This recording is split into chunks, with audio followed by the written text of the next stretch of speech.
Hello दोस्तो, आजच्या नवीन कथेमध्ये आपल्या सर्वांचं स्वागत आहे. आजच्या नवीन कथेचं नाव आहे गुप्त भेटींचं रहस्य. प्रेम म्हणजे नेहमी शब्दात मांडता येतं असं नसतं. काही वेळा ते शांतपणे कुणाच्याही नजरेत न पडता जगत राहतं. ही कथा आहे आर्या आणि समीर यांच्या नात्याची. एक सामान्य जोडपं, पण त्यांच्या आयुष्यात लपलेलं होतं एक असामान्य रहस्य. प्रेम, जबाबदारी आणि विश्वास यांचं. आर्या सकाळी उठली की पहिल्यांदा समीरसाठी चहा ठेवायची. ती नेहमी म्हणायची, तू ऑफिसला वेळेवर पोहोचायला पाहिजेस. उशीर झाला तर बॉस ओरडेल. समीर हलकंसं हसून म्हणायचा, हो ग, मी निघालोच. तो नेहमी टिफिन घेत, बॅग खांद्यावर टाकून, नेटक्या कपड्यांमध्ये दररोज सकाळी 9 वाजता घराबाहेर पडायचा. आर्या दरवाजापर्यंत येऊन त्याला निरोप द्यायची आणि विचारायची, आज परत उशीर होणार का? समीरचं नेहमीचं उत्तर असायचं, थोडा उशीर होईल कदाचित, काम खूप आहे सध्या. आर्या त्याचं बोलणं मान्य करायची. तिला तिच्या नवऱ्यावर पूर्ण विश्वास होता.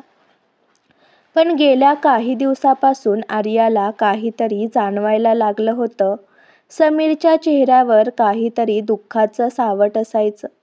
तो जरी हसत असला तरी डोळ्यात काहीतरी वेगळं दिसायचं. जणू एखादं ओझं लपवून ठेवलंय असं.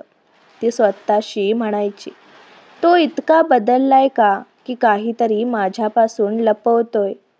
एके दिवशी तिने ठरवलं, आज मी पाहणारच, तो कुठे जातो ते. सकाळी समीर ऑफिसला निघाला. आर्याने चुपचाप त्याच्या मागोमाग जाण्याचा निर्णय घेतला.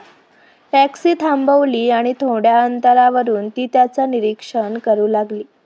समीरने ऑफिसकडे जाण्याचा रस्ता सोडला.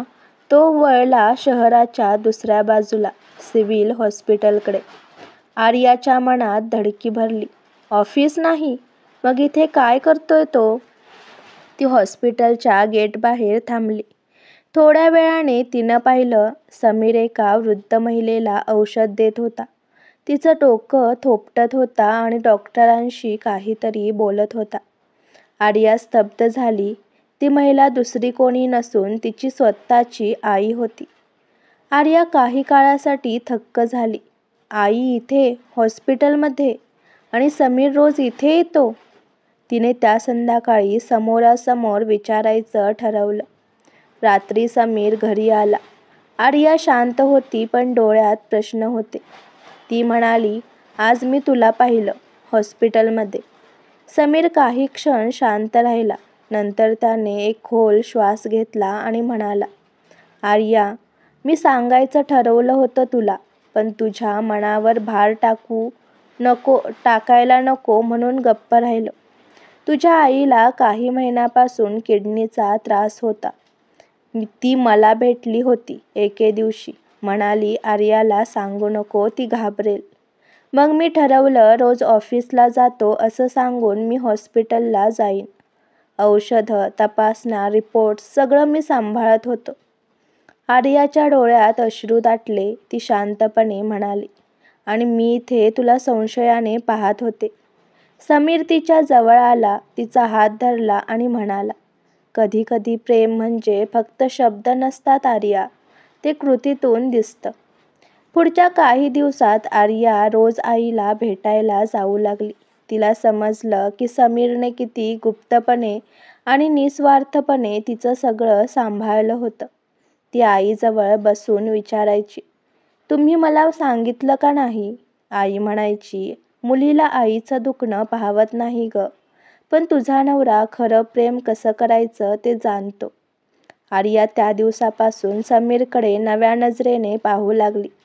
त्या नात्यातला आदर, प्रेम आणि आपुलकी आणखी वाढली. काही महिन्यांनी आर्याची आई बरी झाली. त्या दिवशी संध्याकाळी आर्याने समीरचा हात धरला आणि म्हणाली, आजपासून तू कुठे जातोस याची मला चिंता नाही, कारण आता मला ठाऊक आहे, तू जिथे असतोस तिथे कोणाचं तरी भलं होत असतं. समीर हसला. बाहेर पाऊस सुरू होता. दोघंही बाल्कनीत उभे राहून पावसात भिजले. त्या क्षणी शब्द नव्हते, फक्त शांत प्रेम होतं, जे गुप्त भेटींचं रहस्य सांगत होतं. कधी-कधी जे आपल्याला फसवणूक वाटतं ते खरं तर प्रेमाचं सगळ्यात निस्वार्थ रूप असतं. विश्वास हरवू देऊ नका, कारण काही माणसं फक्त काही न सांगता सगळं सांगून जातात. आजची कथा आवडला असल्यास व्हिडिओला लाईक करा, चॅनलला सबस्क्राईब करा आणि कथा कशी वाटली हे कमेंटद्वारे जरूर कळवा. व्हिडिओ जास्तीत जास्त शेअर करा. धन्यवाद.